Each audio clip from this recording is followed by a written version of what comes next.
महाभारत युद्ध में कौन बनाता था लाखों सैनिकों का भोजन? दोस्तों, महाभारत के युद्ध में करीब 50 लाख से ज्यादा लोगों ने भाग लिया था।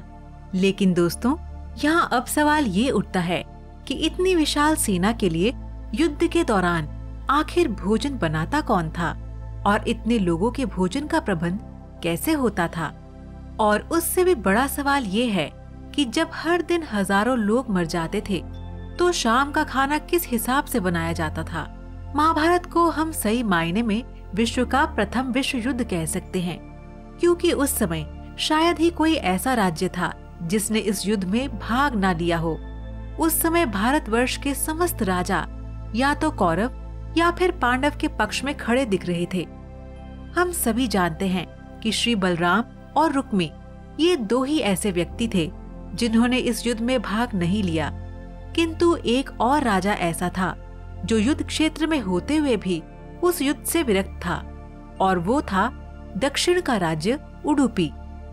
महाभारत में वर्णित कथा के अनुसार जब उडुपी के राजा अपनी सेना सहित कुरुक्षेत्र पहुंचे तो कौरव और पांडव दोनों उन्हें अपने अपने पक्ष में लाने का प्रयत्न करने लगे। लेकिन उडुपी के राजा बहुत दूरदर्शी थे।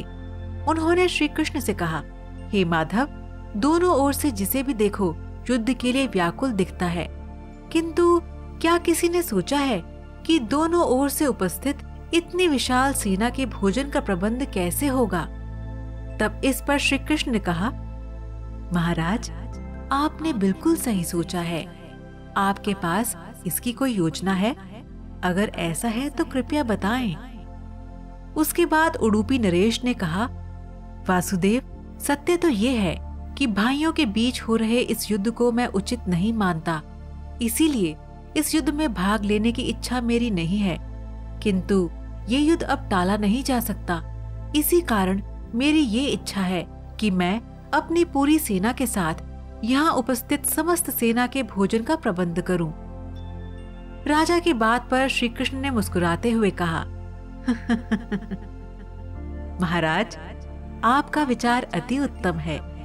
इस युद्ध में लगभग 50 लाख योद्धा भाग लेंगे, और अगर आप जैसा राजा उनके भोजन के प्रबंधन को देखेगा तो हम सभी उस ओर से निश्चित ही रहेंगे। वैसे भी मुझे पता है कि सागर जितनी इस विशाल सेना का भोजन प्रबंधन करना आपके और भीमसेन के अलावा और कोई नहीं कर सकता। किंतु भीमसेन इस युद्ध से खुद को अलग नहीं कर सकते।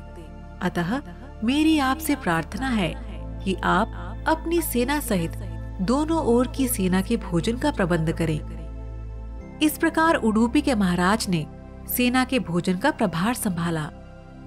पहले दिन उन्होंने उपस्थित सभी योद्धाओं के लिए भोजन का प्रबंध किया। उनकी कुशलता ऐसी थी कि दिन के अंत तक एक भी दाना अन्न का बर्बाद नहीं होता था। जैसे जैसे दिन बीतते गए, योद्धाओं की संख्या भी कम होती चली गई। दोनों ओर से योद्धा ये देखकर हैरान हो जाते थे कि दिन के अंत तक उडुपी नरेश केवल उतने ही लोगों का भोजन बनवाते थे जितने वास्तव में युद्ध के बाद जीवित होते थे। किसी को समझ नहीं आ रही थी कि आखिर उन्हें ये कैसे पता चल जाता था कि आज कितने योद्धाओं की मृत्यु होगी। इतनी विशाल सेना के भोजन का प्रबंध करना अपने आप में ही एक आश्चर्य था, और उस पर भी इस प्रकार की अन्न का एक दाना भी बर्बाद न हो, ये तो किसी चमत्कार से कम नहीं था। 18वें दिन युद्ध समाप्त हुआ और पांडवों की जीत हुई। फिर युधिष्ठिर का राज्याभिषेक हुआ। तब युधिष्ठिर से रहा नहीं गया और उन्होंने उडुपी नरेश से पूछ ही लिया कि महाराज, सभी लोग हम लोगों की प्रशंसा कर रहे हैं कि किस प्रकार हमने उस सेना को परास्त किया जिसका नेतृत्व पितामह भीष्म, गुरु द्रोण और हमारे ज्येष्ठ भ्राता कर्ण जैसे महारथी कर रहे थे।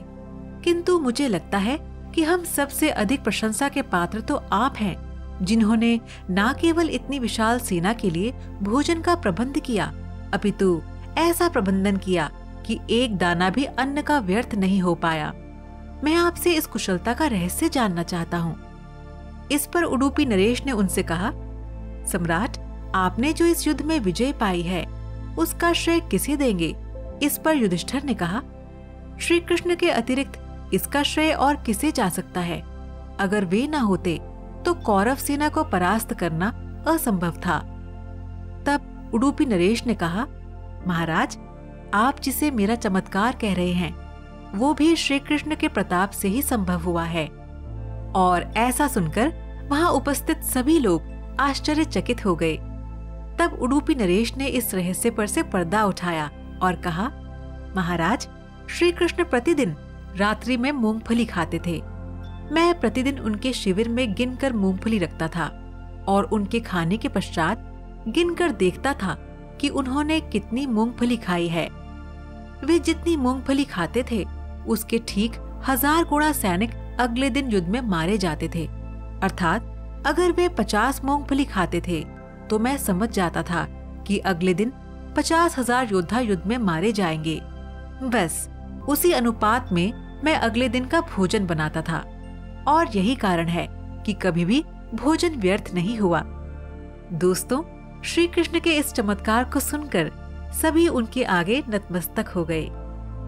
तो दर्शकों, हम उम्मीद करते हैं कि आपको ये वीडियो पसंद आया होगा। जाने से पहले हमारे इस वीडियो को लाइक और शेयर करना ना भूलें और इसी तरह की और ज्ञानवर्धक वीडियोस देखने के लिए हमारे चैनल समय चक्र को सब्सक्राइब करना ना भूलें।